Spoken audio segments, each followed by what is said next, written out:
The wait is finally over. And this time, it's not just rumors or quiet hints hidden in interviews. Bridgerton Season 5 has its first official details, the first real look at what's coming next, and a premiere window that changes everything we thought we knew about the show's future. After a season filled with heartbreak, shifting loyalties, and a brand new whistledown threat, the ton is not the same anymore.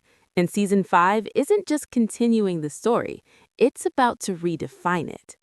The first look at Bridgerton Season 5 confirms one major thing right away.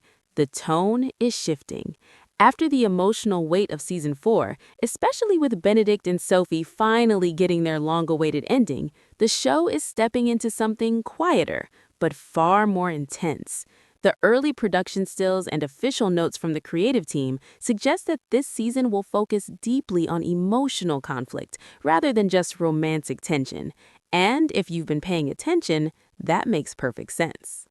Season 4 ended with multiple storylines left hanging by a thread. Francesca's quiet grief, Michaela's unspoken feelings, Eloise's unexpected line about loving weddings, and of course, the shocking reveal of a new Lady Whistledown. None of these were random. They were carefully placed setups. And the first look at Season 5 confirms that at least one of those threads is about to take center stage. All signs are pointing toward Eloise Bridgerton as the next lead. For years, she has rejected the idea of marriage, questioned society's rules, and stood apart from the rest of her siblings. While they chased love stories filled with longing stares and ballroom dances, Eloise chased independence. She wanted knowledge. She wanted freedom. But Season 4 subtly changed something in her. That final line during the wedding scene wasn't just casual dialogue. It felt intentional, almost like a promise. The first official synopsis hints at a Bridgerton daughter facing an unexpected romantic connection that challenges everything she believes about herself. That description fits Eloise perfectly. If this season truly centers on her, we're about to see a love story that feels completely different from the others. Not soft and dreamy, not built on instant attraction, but something slower, something intellectual, something that forces her to choose between who she has always been and who she might become. And then there's Theo. His absence has been loud. He was never just a side character. He represented a different world, one outside of ballrooms and titled families. Their connection was built on conversation, on shared curiosity, on challenging ideas. If he returns in Season 5, the stakes won't just be romantic, they'll be ideological, because loving Theo would mean stepping away from the life expected of her. And this show has never made rebellion easy. But here's where things get even more interesting. The first look images reportedly show Eloise in settings that feel less polished and more private. Fewer grand ballrooms, more private spaces. That alone suggests a story that's internal, not just public.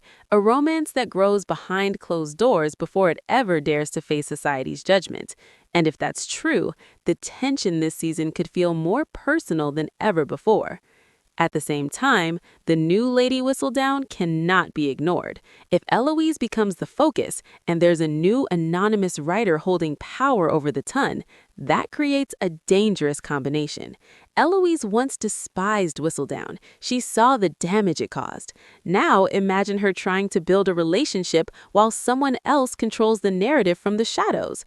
What happens when private feelings become public weapons again?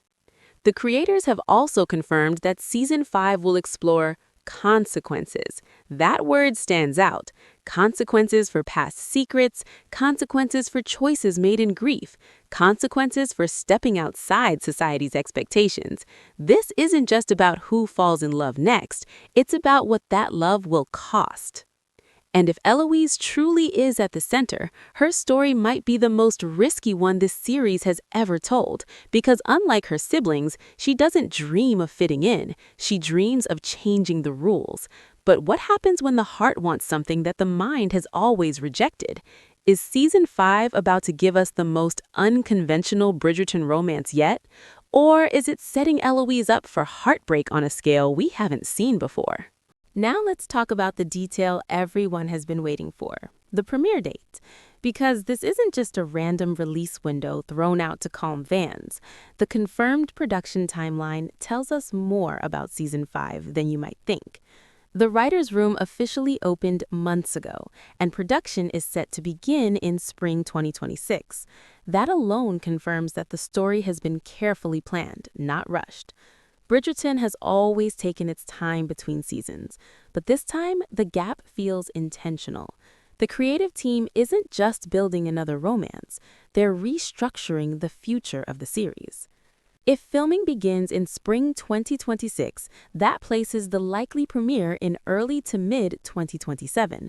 And while that may sound far away, it actually follows the pattern the show has quietly established: high production value, detailed costumes, elaborate sets, and large ensemble scenes require time. But what stands out this time is the scale being hinted at behind the scenes. Sources close to production have described Season 5 as visually grounded but emotionally expansive. That wording matters. Visually grounded suggests fewer over-the-top spectacle moments and more intimate storytelling. Emotionally expansive suggests deeper character exploration. In other words, this season may trade grand fantasy for raw realism. And that aligns perfectly with where the story left off. Season 4 closed multiple arcs, but it also destabilized the ton. A new Lady Whistledown means a new voice shaping public opinion. Francesca's growing connection with Michaela introduces a love story that challenges traditional expectations. Violet stepping into independence changes the family dynamic. Nothing feels predictable anymore, and unpredictability requires careful storytelling. The extended production timeline may also mean something else: major cast negotiations and possible returns. When a show takes its time like this, it often signals that key characters are being positioned for larger roles. If Eloise leads Season 5, supporting characters like Benedict, Penelope, and even Francesca will need meaningful integration into the plot. Bridgerton has never been a single-story series. It's always been layered. There's also the question of format. Previous seasons experimented with split releases and multi-part drops, but early indicators suggest Season 5 may return to a single, unified release. If that's true, it could change the pacing entirely. A full season drop would allow viewers to experience the emotional arc in one continuous journey, which might be crucial if this love story unfolds slowly and with tension. And then there's the marketing shift. The phrase "first look" being used this early is strategic. It builds anticipation far ahead of the premiere. It suggests confidence. It suggests that the show knows exactly what it's delivering next. They're not teasing uncertainty, they're signaling direction. But here's the part no one is talking about enough. If Season 5 truly premieres in 2027, that means the show is committing to a long-term vision. That places Bridgerton among the few streaming series with sustained multi-year narrative planning. It also means that whatever happens in Season 5 isn't just self-contained. It will shape Season 6 and beyond. So the real question isn't just when Season 5 is arriving, it's why they're taking this much time, and what massive shift are they preparing us for that requires such careful construction. If Season 5 truly centers on Eloise, then we're not just getting another love story. We're getting a conflict between identity and desire. And that's where things become dangerous. Eloise has always defined herself by what she refuses. She refuses society's pressure. She refuses shallow conversations. She refuses the idea that marriage is the only path for a woman. But the first look hints at something different this time. It suggests she may not be refusing anymore. She may be hesitating. And hesitation is new for her. Unlike Daphne, who stepped into the marriage market with innocence, or Anthony, who fought love before surrendering to it, Eloise's struggle would be internal from the very beginning. If Theo returns, their reunion won't be simple. It won't be a dramatic ballroom moment with music swelling in the background. It will likely be quiet, careful, measured. Two people who once connected deeply, now standing on opposite sides of experience.